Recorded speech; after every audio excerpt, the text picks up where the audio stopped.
Welcome to Messy Liberation, the podcast that dives deep into feminism, business, and personal growth. I'm Becky Mollenkamp. And I'm Taina Brown. Get ready for another messy conversation through the eyes of two intersectional feminist coaches. Let's get messy. Messy's good. Hi. Hi. How are you? I'm good. How are you today? I'm fine. That's my pat answer to just say, let's move on. No, I'm okay. Yeah. I'm okay. There's just lots of shit going on. Yeah. Isn't that just the daily? It is. It's the daily, and it's just, taking it moment by moment. But we are here to talk about something that I'm excited about, and I know you are too. Am I? I think you. I hope you are. I'm pretending like I don't know what we're going to talk about, even though we just talked about it. No, but I don't pull that curtain too far. Yeah. We're talking today about something we are doing together, a project outside of this podcast. That it's a community that we've both been a part of for a while. We're just kind of taking it and evolving it into something better and more direct, I think. Yeah, different. It's sort of interesting. It's like an extension of something that existed, and then also an extension of this, and then those two things merging in a way. It's like a Venn diagram. Yeah. And because, in fact, the way we met was not, happenstance, whatever. It was not like just randomly. We met because I reached out to you on Instagram because you were a feminist coach and I'm a feminist coach, and wanted more community of like-minded coaches. And so I created a little space, a little regular-ish kind of group of people getting together who are coaches who want to do coaching better, who want to challenge a lot of the white supremacy and stuff that we see inside of coaching. And so we got together every other week. In fact, I think it started less often, and then people were like, let's do this more often. So, and then it became just a regular thing for a while. And then that, which was just sort of called the Coaches Circle, we just got together to talk about the business and the art of coaching. And then that got folded into another group that I was a part of and helped start. And now we're just sort of taking it back out of that space on its own and bringing it as a part of sort of like under the messy liberation umbrella. Yeah. And Becky's being really modest here because she has founded several different communities for people doing all kinds of different things and is really good at it. And the original Coaches Circle was great. Is still great, right? There's still a lot of those same coaches who are still a part of that community that we get to see. I would think most of the consistent folks who are showing up, who have capacity to show up, I see them at least once a month, I think. Yeah. I mean, it's a group of people who've become friends. Yeah. Dare for sure. I say. Yeah. And it folding into this larger community has been great also because we've been able to connect with people who aren't coaches, who do different kinds of work. And it's evolved over time. How long has it been going on now? It's been a few years now. Years, yeah. I couldn't even tell you, but years. Yeah, it's because it's been at least 2 years. Because I remember in terms of Coaches Circle. Yeah. For sure. Well, it's whenever we met. So that's been at least a couple of years. Yeah. You reach a certain age, Taina, and you lose track of years. Like when you reach the age where you're like, wait a minute, how old am I? And that's kind of where I'm at. And that's the years just start to, it feels like the thing just flipping around where you're like, oh my God, I can't keep up. Yeah. No, but it's been a while. I was at the doctor's office the other day and he was like, how old are you? And I was like, 42, 43. He was like, you were born in 1981. And I was like, 43. I'm 43. I'm lucky enough to have been born on a 5, so it makes it a little easier, that's very in another easy. 5 or a 0 year. Yeah. But yes, it is. If you reach a certain age where you're like, I don't remember how old I am. And then that's when you are officially old. And so I'm there, and it sounds like you're getting there. But anyway, going back to the modesty piece, I'm not being modest because it's just a happenstance group of people that get together. I mean, not happenstance, I suppose. It was through cultivating that space or finding the people. But I have just But discovered that you've done a lot of the work of creating that space.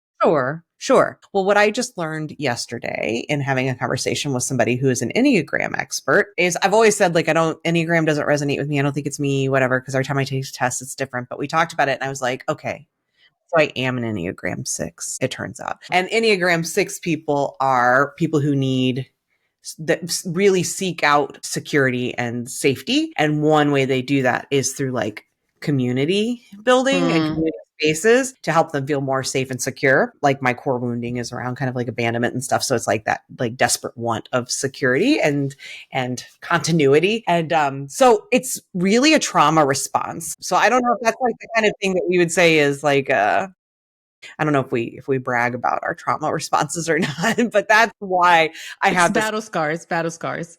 Yes, I have a collection of communities, and all that they are is like my shields that I'm trying to put up around me to create some sense of security in my life. So there's the pulling back the curtain on why I'm a community builder.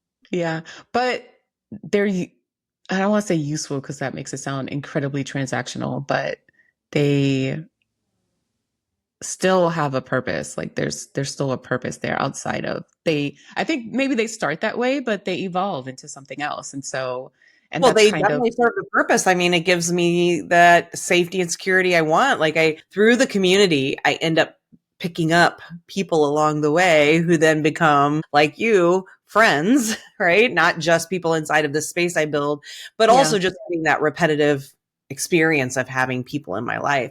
But it's not, I mean, everything in a way is transactional. It's just for sure.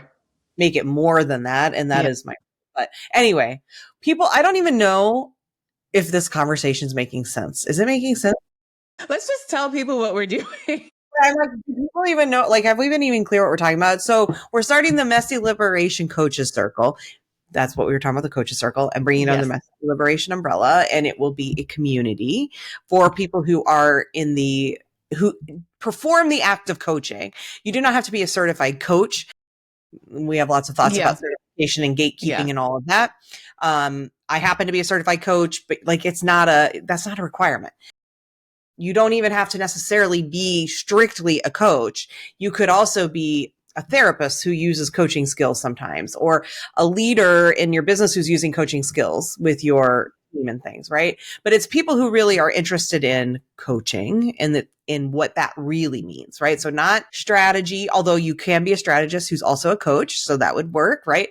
But coaching, creating those spaces and containers where we're helping people through their own internal interrogation, make decisions and choices for their life, right? That's what that coaching skill is. It's through active listening and asking thoughtful questions and sort of serving as a mirror and holding space for people who are interested in that, who want to know how to do it better, who want to know how to do it in a way that is through the kind of lens we talk about, this liberatory lens. And believe you me, as you start to discover, like, pull down this, veil around coaching, you start to realize just how badly this industry perpetuates so many of the problems of sexist patriarchy. So if you're wanting to do it differently, and also we talk about the business of coaching, getting clients, keeping clients, marketing, sales, and all the other administrative stuff, paying the bills, dealing with taxes, which is a thing I'm currently battling myself.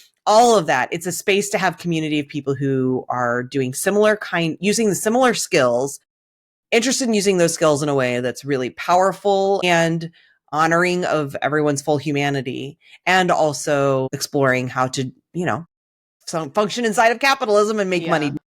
Yeah.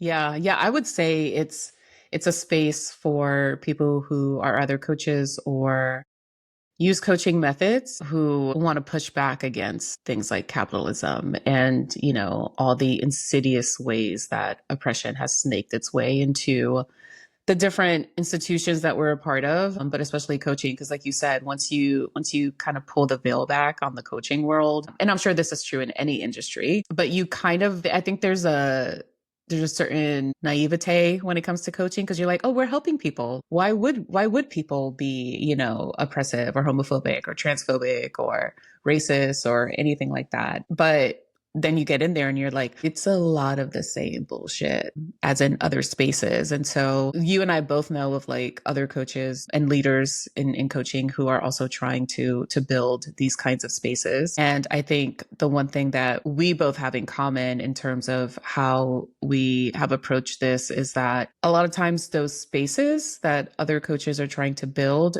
feel really inaccessible because of the price point, because of how much it costs to become a part of that space, or or like you get really good like coaching stuff but like not other kinds of support, or vice versa, right? So it sometimes feels very like one dimensional, and I think what we're trying to build is something that is a little bit more holistic, and that isn't at a price point that feels inaccessible to a lot of people. So for instance, like with the price point to join our membership or our coaches circle, I don't even want to call it a membership. I want to call it the coaches circle, right? Community, yeah, coaches. Yeah, the community, yeah. And so there's 3 tiers, right? And so if you're someone who's interested in joining, you get to choose at what price point you want to join.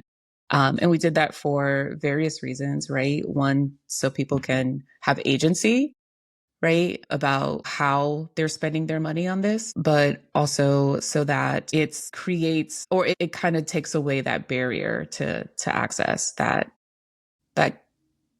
sometimes almost feels like gatekeeping, that makes it impossible for people to get the support that they need. Well, yeah, I mean, I feel like that's hopefully one way that we're modeling what the aim of this group is, right? That this is for people who do want to consider things like equitable pricing. What does it look like to consider equitable pricing in my business, right? And for me, where I've come on that, sort of drawn that line, or where I've come to on that, is when it is a directly one-on-one my time, I don't have equitable pricing on that, right? This is the price if you want to have access in my space with just me for an amount of time. But anytime I'm doing anything with a group that has a fee associated with it, or something that's not a direct access of my time right now, it's used my previous time, things like a course, right? Or something like that I've created. I always try to offer an equitable price, like some might call a sliding scale or equitable pricing. So that there's various price points for people to be able to self-select. I try to give some guidelines, like this bucket is meant for people like this, for this, for this. With the goal of people realizing that usually the midpoint is what it actually sort of costs. Yeah. And the lower point is if you can't afford that and I still want you to have access, then here, take it without question. No one's going to interrogate you. I'm not going to look at your, W-2s or your. We're not asking for proof. Right? There's no proof. Yeah. There's no question, and no one else will know what you've paid. We want you to have access. And if it means you pay less, then that's fine. And then there are people for whom they have more privilege and they can pay more. And that higher price point is for those folks, right? To say, help offset some of these costs, help honor that you have a lot of unearned privilege financially. And this is one way you can use that privilege to make a difference, right? By helping to offset the price for someone who maybe has more marginalizations and less of that privilege.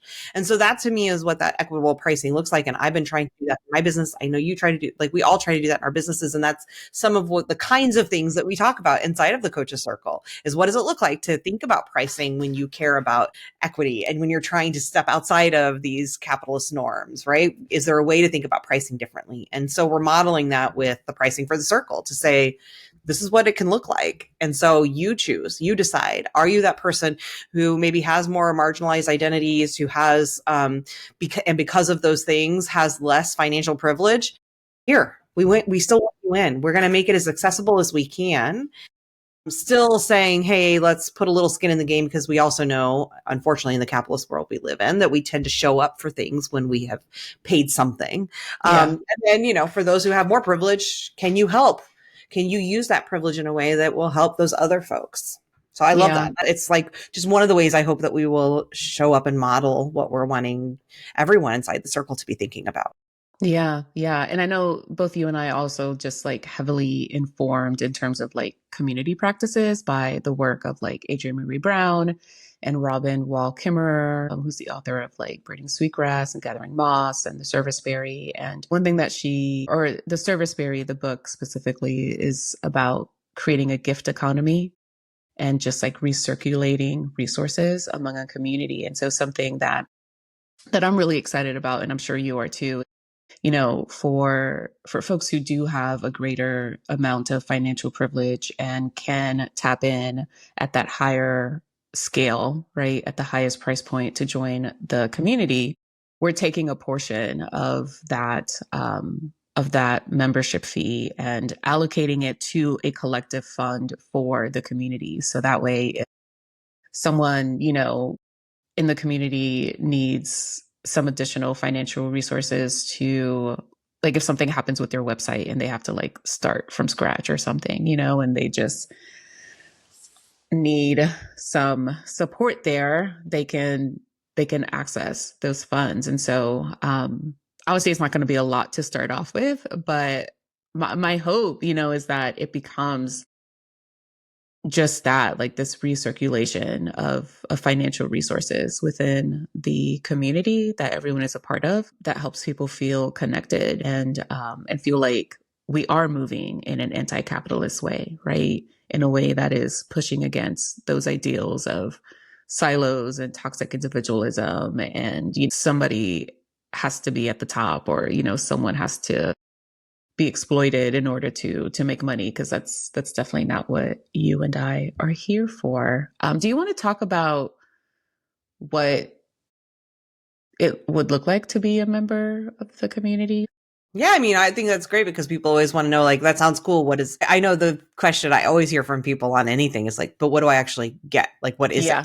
Right? Because especially when you talk about things like community or membership, because people are like, okay, community, what does that really mean? I don't even know. And so we have a lot of calls scheduled, like space that will be held for people to be there, to be amongst each other. Some of it more focused with like an activity, and others less so, but like regular co-working, which for folks like myself and many other people, some people call it body doubling, but this like just having someone else on Zoom with you or wherever you are, and you show up and say, here's the thing I'm going to work on during this hour.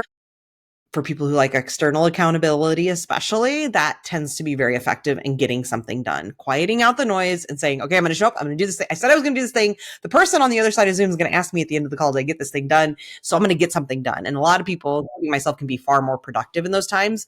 Not that we're just here for productivity, but we are here for support. And so there are things that we all want to accomplish and do, not because we're just trying to hustle, but because we have things we want to get finished in our business that we're excited about. But even when we're excited, sometimes we find it hard to actually get that motivation or to sit down and do the thing. And so if you're that kind of person, then having that co-working can be really helpful.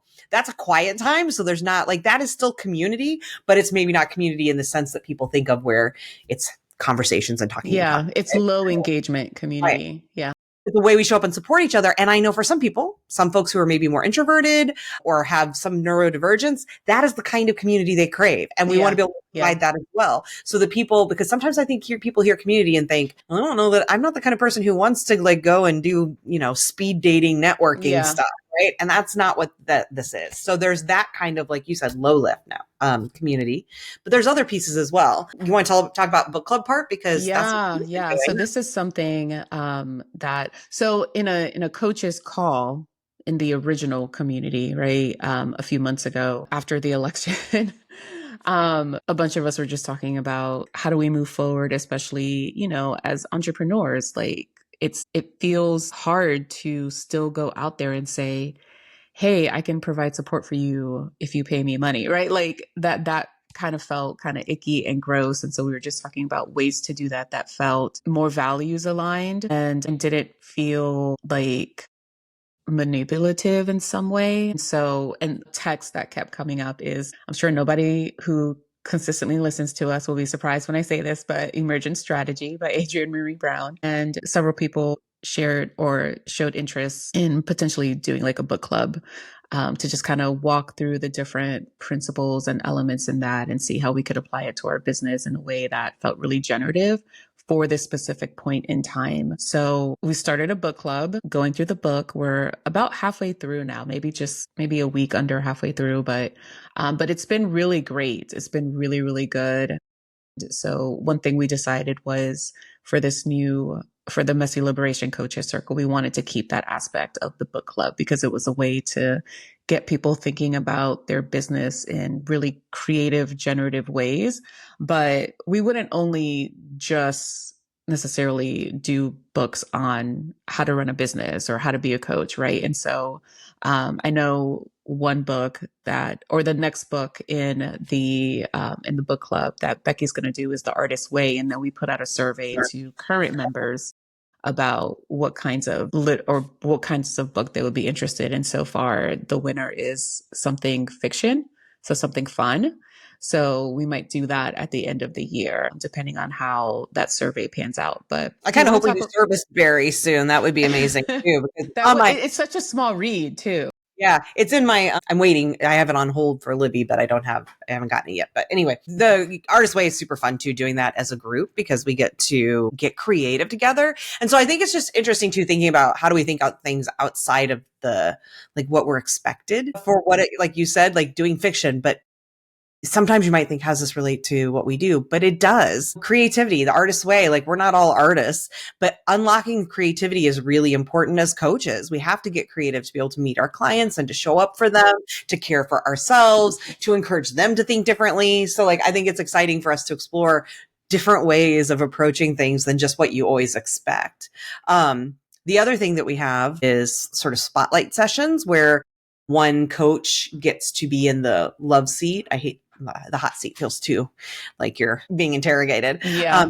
But where you get to have all the love of the community thrown on you. So you have whatever challenge you're going through. It could be a marketing challenge. It could be a challenge around, churn inside of your community. It could be, whatever, like anything that's going on for you. It could be a particular client challenge or finding clients. But anyway, you bring your challenge to the group and you get you get the ears of everyone and then the brains of everyone on that, where people can help you brainstorm, unlock ideas, think of this in a new way. And that's maybe more of that traditional sense of community that often people think about. There's all these forms of community, and there's also, a Slack space where between calls, we get to be there to support each other, share resources, share ideas, ask questions, even things down to like, what books are you reading? Or I need something to help me with sleep. What are you, what are you using to help you get sleep at night? So really anything and everything. For me, the point of it is finding community. And it's such a icky word in a way, like everything, it seems like it becomes commoditized and becomes just a slogan, but truly this idea of collective thinking, of support, of people who are in your corner, people who understand you, who see you, who care about you, who care about your success. That's hard to find. There, like you mentioned earlier, there's lots of spaces out there for coaches to learn coaching skills. And those are valuable. And there's lots of spaces out there where you can be with other entrepreneurs to maybe get support. And that's valuable. But what I have always had a hard time finding, and maybe you as well, is a place that's dedicated to coaches. It's not just about that transactional, here's my 10-step formula, I'm going to teach you. It's not just about how to make more money. It's not just about here's a coaching skill, go learn it, get your continuing education credits. A space that is like people who are like me, coaches that care, coaches that want to do better, coaches that believe in collaboration and not competition, who understand that the pie is endless and there's enough slices for all of us. And you being a great coach and me sharing information and resources and brainstorming with you doesn't mean that I won't also get clients, right? I'm not giving you there's no big trade secrets or anything that I have to worry about. Like finding spaces like that can feel impossible. Yeah. So if you're it's really hard. Exactly. And that's what we want this to be, is like that model of what community looks like, where people actually know you and are invested in your life and business, that remember like, oh, how was that vacation you just took? Or, oh my gosh, how is your mom doing? I know, she was having this diagnosis, or who like care and are there over the long haul. And again, that might be my Enneagram 6 talking, but that's what I crave and have a hard time finding. And so that is why I'm like, how do we create this for ourselves? And so if you're not the kind of person who's an Enneagram 6 who's out there building communities because it's your trauma wound, then, but you want them, then you can join us. Well, I think I'm an Enneagram 7, and this still really speaks to me. So, or 7 or 8, maybe. I don't remember, but I'm definitely not a 6. I know that for sure. But I think the point is that it's values aligned, right? Because I think you and I and a lot of the coaches that are already like in the community and have been a part of the community for the past few years, like that's the one thing that everyone always says is that the space is really values aligned, because it's easy to find communities for coaches. It's easy to find communities for podcasters. It's easy to find communities for business owners. There's no shortage of different networking groups and communities and whatnot, but nothing has ever really felt as values aligned as when I joined this community. And from almost the get-go, I was always like, I always had the mindset of like, this is definitely a community that I want to be a part of, that I want to see thrive. And that means putting in work, right? To make sure that it does thrive and that it grows and it evolves into what the people who are a part of it need. And there were times where I was interested or thought about like how to lead inside the community, right? And so like the book club isn't the first time that I've like stepped up and like created an offering for the community. There were like other sessions, and that option was open to everyone, right? And so as people had capacity, as other people in the community had capacity and availability, they would also, submit, the requisite form or whatever to make sure that what they wanted to do got on the calendar. And so it was fun, because it was like seeing all these different ways that people show up and all the different skills and gifts that they have to offer the community. Like that was really exciting to see. And our hope is that, for the Messy Liberation Coaches Circle, that it continues to be that same kind of energy, where as people have capacity and availability, that they will eventually also, have an offering for the community, right? As little or as big as they want. And what that looks like will be different, right? Because the previous community was free, right? This was time and energy that you and the other co-founder were really just taking on out of the goodness of your heart, right? Out of the desire to have something that was like this. And I think it got to the point where it just became unsustainable for it to be free anymore without having some sort of energetic exchange. And that energetic exchange was either going to look like people volunteering to lead in different ways, or people paying to still have the space, right? Because there's only so much capacity that you can offer without getting some kind of reciprocal energy back, right? Which is what we've learned in readings from like Adrienne Marie Brown and Robin Wall Kimmerer, that the reciprocity piece doesn't have to be like a tit for tat, but it does need to be reciprocal in some ways in order for it to be sustainable. Absolutely. I think that's what I was saying when I say, like, we know for people to show up, they have to have some skin in the game. And that's exactly it. It doesn't have to look like a certain amount of money necessarily, right? It could also look like skin in the game can look like a lot of things. Like for you, you showed up consistently, and it wasn't because you were paying anyone. It was because, one, you were getting something out of it. But two, also you were showing up and saying, I want to give. I want to be a part of this. I want to make an offering here, right? Like that was your skin in the game, was your own sweat labor or sweat equity, as we call it, right? And so that was your skin in the game. And so you showed up, and there were people who did that, and they were the ones who showed up more consistently. But yeah, I did get to a place where it's like, this isn't sustainable, and not because I don't want to give. I love giving. In fact, I give too much, but it is because there is that piece that then it becomes, when it starts to feel too one-sided. And this is true, I think, in any relationship. Yeah. And I feel like this is the kind of stuff that, even if you're still listening by this point, you're either interested in the Coaches Circle or not, probably. But if you've stuck around and are just interested in what we're talking about, even, and not even necessarily in joining, I think this is the kind of stuff that is still like just interesting for anyone who owns a business to be thinking about it, and just how we live inside of capitalism, because I don't think commerce is not a problem. And what commerce is just an exchange, right? It is it's reciprocal agreements. And that can look a million ways. In capitalism, it looks like it's centered around gold or the money. Right? So that is where we've centered it in a capitalist society. But commerce can exist in societies that don't have money, right? And has existed inside of societies that don't have money because that exchange looked different. And it still can. Bartering is an exchange. And it doesn't have to be, like you said, a tit for tat. Doesn't have to be like, well, I'll give you my 5 pieces of bread for your 5 sheep, when the sheep we know maybe is going to feed the family. 1 sheep would feed the family as long as the 5 loaves of bread, right? So there's more of like, how do we find what makes sense rather than it being 1 for 1, 2 for 2, right? So this stuff has existed over time.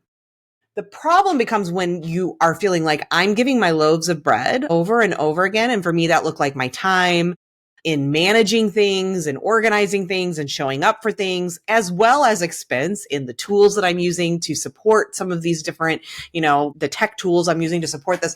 So when you feel like I'm giving loaves and loaves of bread, and then people are coming and they're taking the bread, but very rarely is anyone showing up with a bottle of wine to say, just as a way of saying like, thank you for this bread that's been nourishing me. Like, I love this bread so much that I want to show up and give you wine, or I want to show up and say, let me clean your house, or, whatever the thing is, right? Like, let me send you something that just means something to me. It doesn't have to be give me money, but it's like after a while, if you give and give and give and feel like no one's giving back, you start to feel taken advantage of, right? And it no longer feels good. What started as this like really beautiful act of giving starts to feel you're still giving, but you feel like you're being used. Right. And so it's not like, how do I get rich? That's never the thought process, but it's like, how does this feel? Like you said, reciprocal. And again, it doesn't have to be even. It's not like I have to say I'm giving 50 hours, a month. So I expect somebody else to give me 50 hours and some other labor back. But if you're giving nothing, it starts to get hard, right? That's where you start to, and then guess what's born out of that? Resentment. And that was where I started to feel myself going. And that's when I'm like, okay, something has to shift. And like you said, it could look like a million things. As you know, I also have started this podcast collective, the Feminist Podcasters Collective, if anyone's interested. And it started free and it remains dues optional. So now where I'm at is I give people a choice to pay. And if they really can't, if they financially are just not enabled, they can still stay. Most people are paying something. The average is like $10 a month. That doesn't give me a lot of money. It's certainly, if I looked at my hourly, if I'm looking at it in that way, like what I made per hour, it was sad, right? But it feels so much better because I feel like there is this like, we see the bread you're giving us and we want to find a way to give something back, whatever we can. Right. And that makes all the difference. So I think that's where we're at with this is like, it reached a point where I was like, I cannot bake any more bread unless someone shows up with something to say, let me give you whatever. Right. Yeah. And you obviously there's exceptions. And you were one of the people who's showing up with wine and saying, I see you and here's some wine and I care. But unfortunately, there weren't enough people doing that. And that's why this model is shifting a bit. Just to say, we also understand not everyone can show up in the way that you have. For some people, the way they want to give their reciprocity is just through money. Just take my money. And there's nothing wrong with that. Like, there's nothing inherently. Absolutely not. Yeah. Right? Like, I think sometimes when we talk about being anti-capitalist, we start to think, well, then charging any money is bad, or taking money is bad, or making this about money is bad. And it's like, no, commerce isn't bad. It's when that becomes the only thing we're caring about, right? Yeah. And that's why we're doing equitable pricing. That's why we want to encourage. That's also why we think of this as a community, a collective, and not a hierarchical. It's Taina and Becky are the experts in the room, and we're showing up to impart wisdom. No, the reason we're asking for an energetic exchange is not for our late expertise. Yeah, we're not going to get rich with this. No, the exchange is only in, can we find a way to feel some reciprocity that the people in the room care, value it, want to be there, but then we're all in this together. We're only asking for that exchange for the space, right? I value the space that you're creating. And I think there is something that should happen, like some remuneration that should happen for that. But it's not like, if we were charging for expertise, we would never be able to charge as little as $300 a year. It just wouldn't happen. So anyway, I don't know. That was a lot on that, but I've been thinking about this issue a lot lately, obviously, because I've been creating a lot of spaces where I have consumed myself a bit in free spaces in this like wanting to give. And I'm grappling with my own feelings of like, what does it say about me if I now don't want to keep giving for free? Like, does that mean I'm greedy? Does that mean I'm capitalist? Whatever. And having to come to this place of what you said of like, it's reciprocity. And that's the part that it can be. It's when you feel like someone else is taking advantage of that generosity rather than meeting it and saying, how do I give back in whatever ways I can?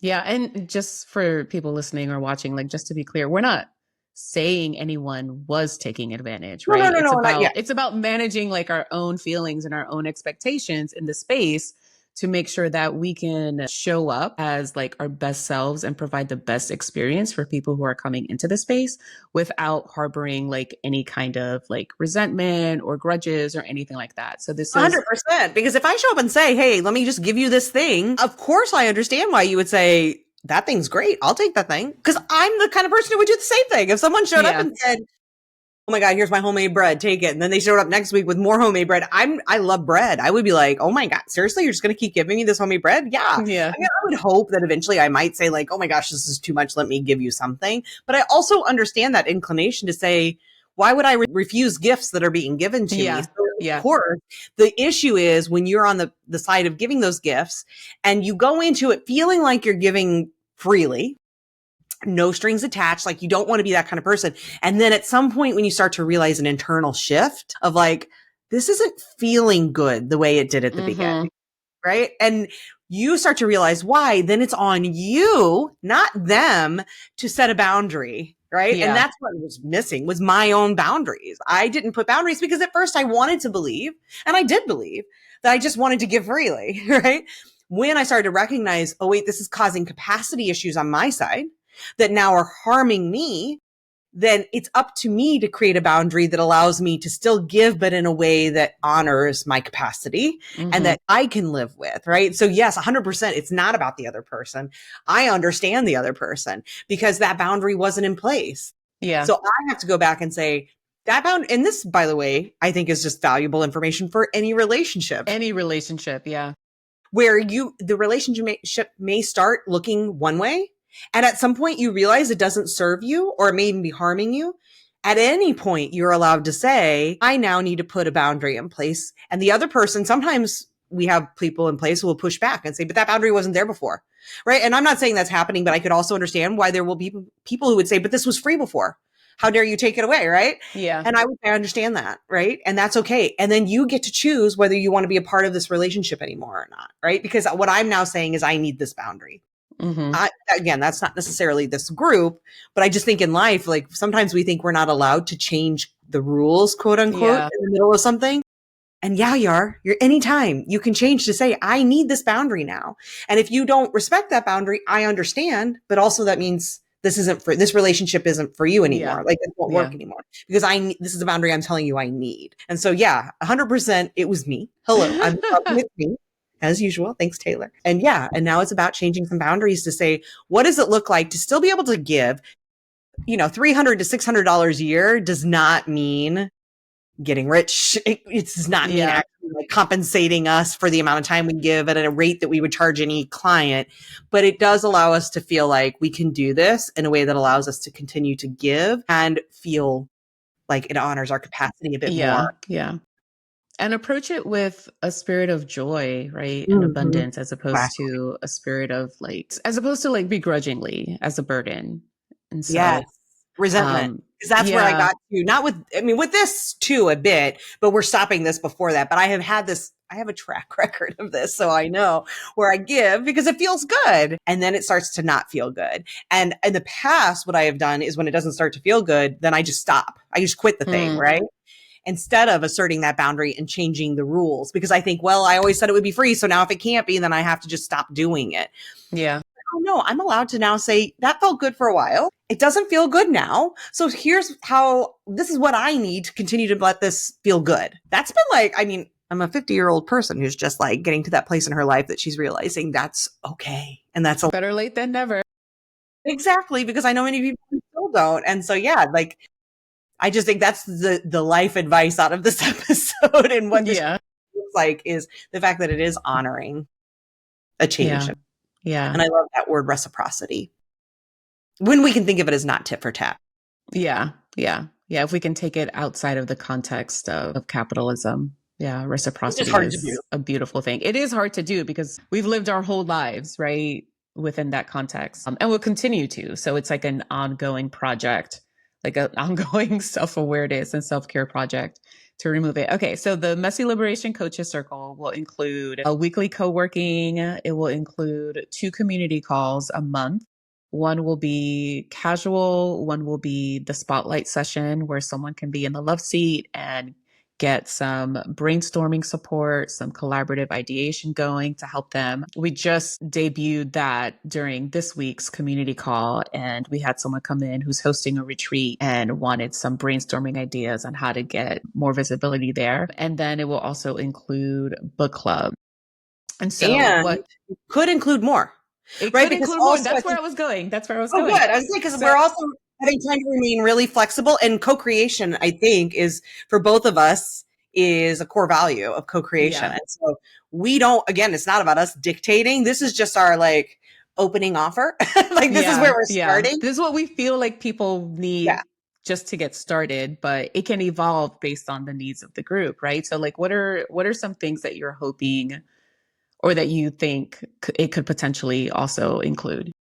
I mean, I think there is that potential for education, not from us necessarily, but either people from outside coming in to share, other members giving education to each other. Right. I think that that is also a real possibility. And then I also think, I don't know what this would be exactly, but just like some sort of resource sharing, like talking about that spirit of reciprocity. What could it look like for us to have some sort of exchange within the community of like, I mean, honestly, like, I got this book. I'm done with it. Who would want it? You know what I mean? Like that kind of a thing where it's like, or I put out this kind of tool that I use with my clients. I'm happy to give it to you all for free.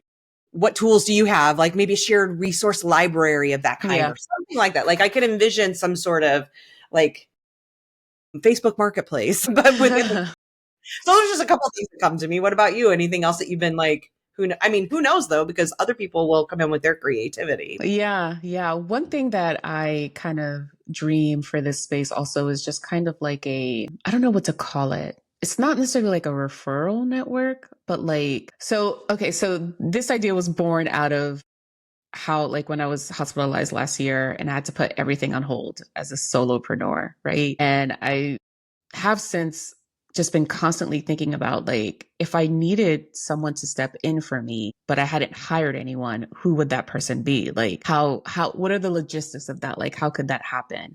And so that's kind of where I'm at with it, where it's like, is there a way for the members in this community to, like, for lack of a better term, like pinch hit for each other on some level?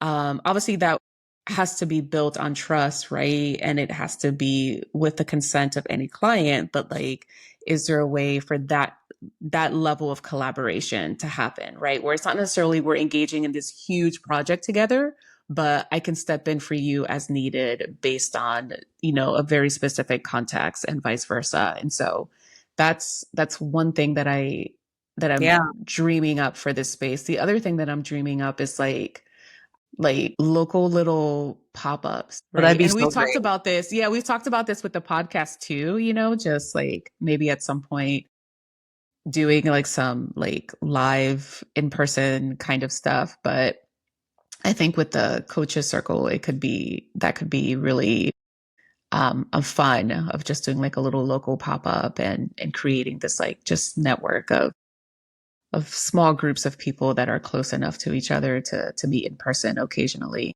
Yeah, I love that. And referral in the more traditional sense as well, which already happens, but I think will continue to happen and maybe grow or become more systematized or something too, where it's like, I work with this particular kind of client and that's where I excel. But then we have somebody else who works with adolescents. That's not a place where I feel comfortable. I love knowing that if somebody presents themselves to me and I'm like, maybe I could technically help you as a coach, but that's just not really where either my passion lies or the expertise of like my experience of having worked with someone, but I know somebody and being able, I think for most of us, especially who are trying to show up in this way in life, like we want to be able to serve people, even if it's not us, and having someone refer to people is important. I wanted to say too, hold on, because now I'm having brain fog. We also talked about sharing with everyone a little bit of the behind the scenes journey of this launch, well, not just the launch, but of this program, because here's the truth. We have no idea what's going to happen. We have no idea if succeed. We don't know, and what success looks like. We still have to kind of talk. I mean, we have a vague idea of what I think we kind of think success looks like over the next few months, but maybe not long term. But we don't know if anyone's going to sign up or how many people will sign up or what it would look like.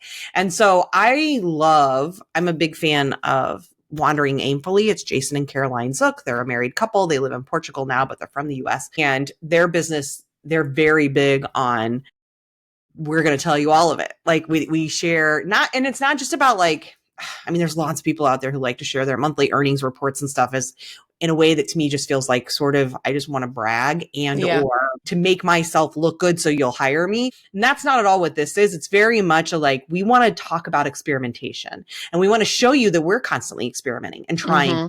So we're going to let you in on the experiments we try, and some of them work and some of them don't. And we'll tell you what we've learned from that. And I am such a voyeur that I really love that kind of thing. Like when I go for a walk in my neighborhood, my favorite thing is when someone's window is open and it's, dark out and light in their house. And I can kind of get a glimpse of how do those what's happening. Live?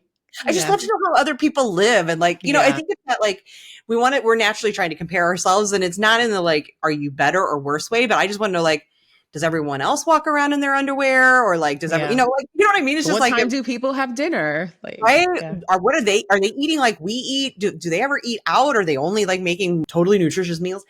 Yeah, it's that I'm just curious. And so I kind of think it'd be fun to, not every episode necessarily, because that might be too much and not all of our people are business people. But for those who are kind of interested in that stuff, to just kind of say here's how it's going and talk about what we're discovering and get really honest. If it doesn't work out, and that is a very real possibility that we're open to sharing that too. And just saying because I think we all need that permission too, that messiness to say, sometimes you try something and it doesn't work. Or sometimes you try something and it goes a way you didn't expect. And I'm not saying I'm also holding all the abundance that this is going to be amazing. And we're not expecting hundreds of people to join us right away. We're kind of hoping if we can get 10 people to join us over this next few months within, slowly over the next few months, that would be a beautiful gift. And then in the fall, when people are a little less busy, we'll probably do another bigger push. But so I don't know. What do you think? Shall we, I want to kind of pull back the curtain a little and welcome people into a bit of our journey. And that may be tough because it may mean we have to get real about things that maybe it would be easier to sweep under the rug, but I think I think people might enjoy that. Yeah, I think so too. I think it'll be challenging for me for sure, because I'm a very private person, but I think it'll be fun, and I think it'll be a good exercise in just that authenticity and that experimentation, because that is something that both you and I value a lot, is the experimentation side of things. Let's try this, and if it doesn't work, what didn't work and how can we tweak it, or do we need to just completely start over, right? And so I think that'll be a good way to just kind of approach it. Yeah. As clinical as it sounds, as kind of just this lab, right, of doing this work. But I think it's also a good way to model, like you said earlier, model the kind of business and world we really are trying to build here. Yeah, because also it means letting go of perfectionism, which we know we both think is bullshit, but also we can be just as victims as much as anyone else. And of reframing and renaming failure and what that looks like. If that's, again, I'm not trying to set us up for that. I hope it's wildly successful, but that makes it easier to talk about. But I'm just letting you listeners know right now, whether it is beyond what we expect or crickets, I want to set us up to say with some accountability, we're going to talk about it so that if either way, we have those conversations, but we want you to know if it's only because it's wildly successful. That's not the only reason we're talking about it, because we promised we would either way. But even if it ends up being something that's well, it's kind of hard to come back and share, well, nobody wanted it. That's also okay, because I want to be able to model for people that sometimes that's what happens. And maybe it's, by the way, the economy is what it is right now. There's a whole host of things that may have nothing to do with us, but we could talk about that. And the other piece that could be fun is it's a whole new way for this is a new venture for us in our relationship of because we've done this, but we've never done anything joint together that involves a potential monetary piece. Yeah. And so that'll be interesting, and talking about what it's like to work together in this new way. And you can be really honest about how annoying I am. And it'll be great. Because I think there's a lot of people who are curious about that too. Like, I find that super fascinating about this married couple. It's just like the interpersonal dynamics as well, and getting to like learn a little more about what that looks like for them is interesting. Yeah. So. Yeah. It'll be fun. Okay. It'll be a lot of things, but it will also be fun.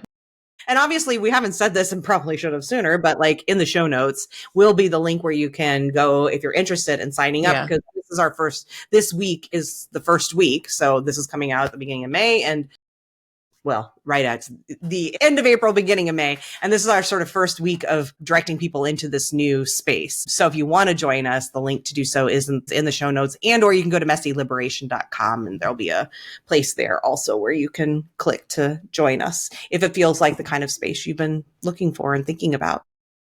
Yeah. Works. It'll be interesting for sure. So, but I'm excited. It's pushing our growth edges out. For sure. And also, it continues to allow me to lean more and more into my mission in my own business, which is how can I do as much as possible in my earning capacity to like do it not alone? What does it look like for me to earn money with others? Because it feels so much better to me when I do it that way. And so that's my hope here, is it's just one more place where I'm not having to like bear the weight of all of it myself. There's two of us in this, which means not just about bearing the weight, like the hard parts, but getting to share in the joy and like all of those things is so much more. I think it's just so much richer when you're doing it with someone else. So thanks for doing it with me. I'm excited. Yeah, I agree. All right. Well, thank you, everyone. Next week, we'll be back to talking about something else, but we will give you occasional updates on this over the summer and how things are going. And we hope you'll join us, and we'll see you again, or you'll hear us again next week. Yep. Thanks for listening to Messy Liberation. Will you please take a moment to subscribe, rate, and review wherever you listen? I know people say that all the time. And if you're like me, often you just go on to the next podcast. But truly, taking that moment to do that will really help us reach a wider audience. Thank you so much for your support and for listening today. Until next time.